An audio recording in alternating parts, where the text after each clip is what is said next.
Alright, so today it is day 7 of 15 days of foundation. We're about halfway through. Crazy. I'm having one of those mornings where is time going? It is 10:06 right now. Feels like it should be like 7 a.m. still. We're gonna start off day 7 with bare face just to switch it up. For those of you who like this better, it's always like half-half. I personally feel like starting out with foundation on tells you nothing about the actual product. Sometimes it can look different on camera than when I show you like in natural lighting. Sometimes it looks fine, but I actually have a lot of issues with it, or vice versa. So I don't know, I just feel like it doesn't really spoil a whole lot. But for those of you who like it better this way, we are going to start off without makeup on. Today I'm going to be trying out the brand new Milani Conceal and Perfect Foundation Stick. This is a new launch. I ordered it on Milani's website. So it retails for $9.99. It comes in 20 shades. I have the lightest shade, which is 200 Porcelain. Milani foundations usually run quite dark, the lightest shades, so I just went with the lightest just to be sure. It says it's a full coverage creamy foundation stick that blends seamlessly to cover imperfections and even skin tone. Delivers a natural matte finish that lasts up to 12 hours. That's like pretty average wear time. 12 hours is, a day. It's supposed to be transfer and water resistant. I feel like a lot of the foundations we're testing this time around have claimed to be transfer resistant. Scares me a little bit that it says it's supposed to absorb oil. I have dry skin, so anything that says it's going to absorb oil is a little bit terrifying, but we'll see how it wears and goes on. So that's all of the claims. I'm going to insert swatches here so we can see what this shade looks like compared to, I'm going to try and find the Milani foundation to swatch, and then also some other stick foundations just so you can compare. Okay, swatches in natural lighting. Right here's the Milani stick foundation in the shade 200 Porcelain.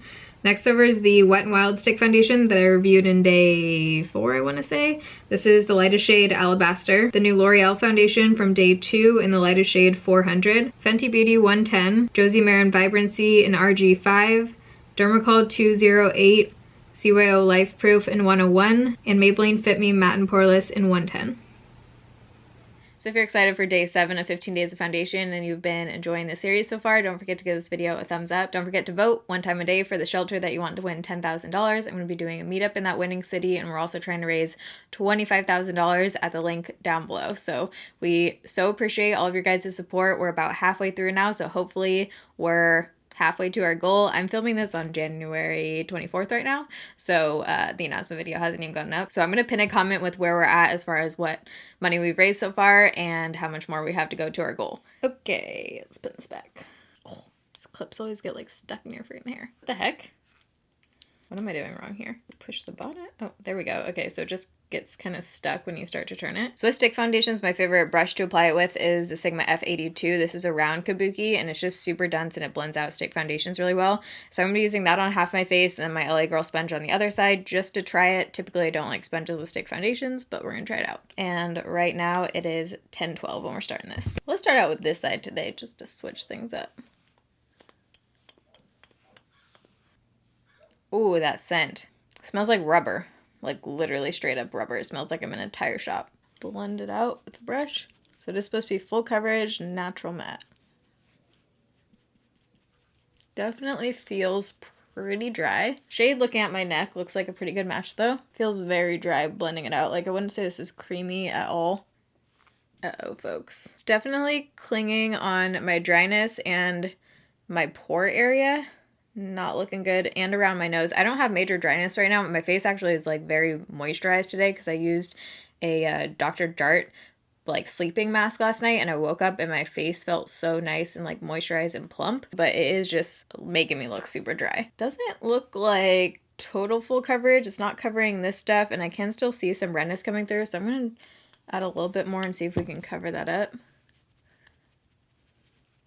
This scent is very not pleasant. Okay, so you can build it up. I did use quite a bit. Let me do my forehead. With stick foundations, I find that the best way is to just apply a lot if you want the coverage and then blend it out, because for some reason it just kind of like blends away more than other foundations typically. And usually stick foundations don't look as good if you go in with a light layer and then build it up. It usually just looks better if you go in with like a fuller first layer, if that makes sense, if you want coverage. Ooh, I can already tell you this one is a, yeah, no.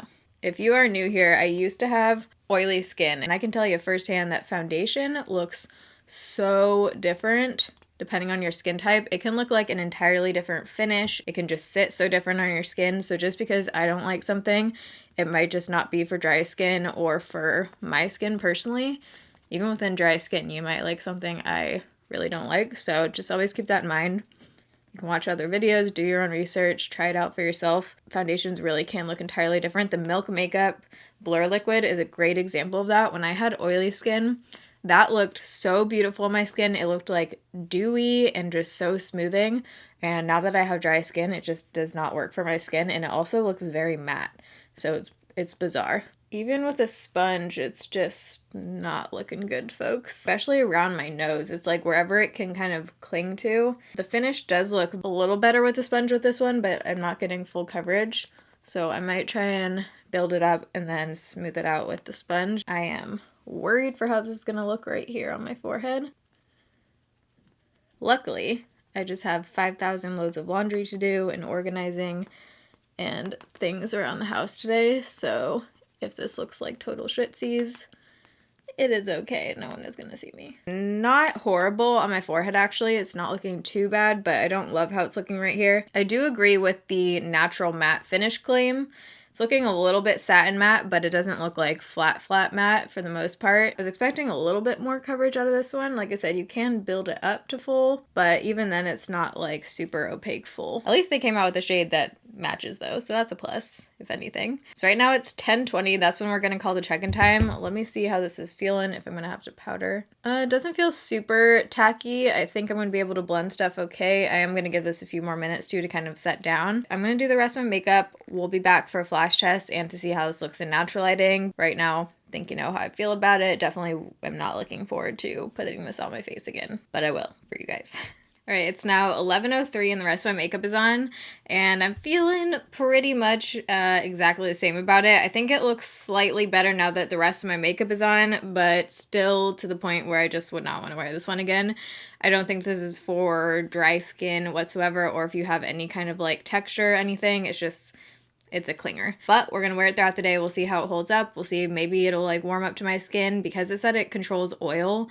That doesn't seem too promising to me, but we'll see. Oh, by the way, I did have to powder just right here so I could blend stuff on top. It does have a slight tackiness. I didn't feel like it was set down enough to where I could blend stuff on top of it. So that's another downside for me. I love foundations that are just a little bit more like self-setting, so you don't need to add some kind of powder on, especially if you have dry skin. The rest of my makeup, I use the Amrezy Anastasia highlight on my face. For blush, I use Ciate Pinch Me. And then for bronzer, I really liked this. I haven't whipped this out in a while. This is the e.l.f. bronzer palette, and I just went in with this shade. These are super powdery, but it almost makes it like easier to blend out because they are so powdery. All my eyeshadows are the Masquerade mini palette by Juvia's Place, and I wasn't a fan of the shades that I used today for some reason. I've used this palette before and I did like it, but the purples, and then I went in with some of like the matte browns. I don't know, maybe it was just like the combo of them together. I couldn't get the browns to like pop, and they just felt very almost like too powdery to me and not as pigmented as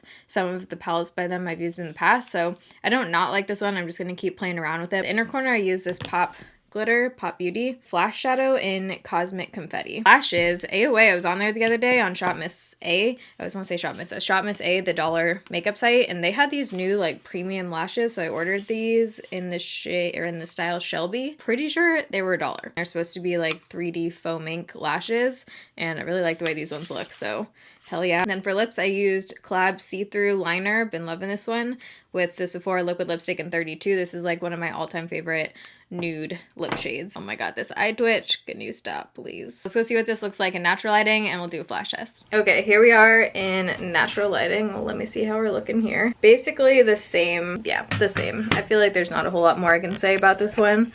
I just think you can just see it. It doesn't look awful. I've definitely had foundations look worse. I'm just not loving it. There's something about this one. You know when you just put on certain foundations and right away you just know it's not for you? This is one of those foundations for me. Let's do a flash test. I need to eat. My stomach is growling. I think it looks really good on flash, actually. It looks very like softening and almost smoothing on flash. My forehead looks like, what? It looks way better in flash photography than it does in real life. So if you're looking for something solely for flash photos, it doesn't look like there's a big bounce back. Like my face doesn't look, I don't think, whiter than it does in real life. And it looks really flattering in flash. What's happening with my hair right now? It's now 4:05, so it's been on for over 5 hours, 5.5 hours. And I have not looked at my face. I've just been majorly reorganizing, just filmed a video. Looking pretty oily. Gotta say, I was not expecting that. For being oil controlling, if you have actually oily skin, I cannot even imagine what would be happening on your face right now, because I have dry skin, and for only 5 hours of wear, I mean, I'm looking pretty shiny. I like glowy skin, but there's a difference between oily looking and glowy. Yeah, creasing isn't too bad. I'm getting a little bit on my upper lip, but it's actually looking a little bit better, like just finish wise, and how it's sitting on my skin than when I first applied it. But I will see you in a few hours at the end of the night. It is now 8:30, so it's been on for 10 hours. Again, don't know what's happening with my hair.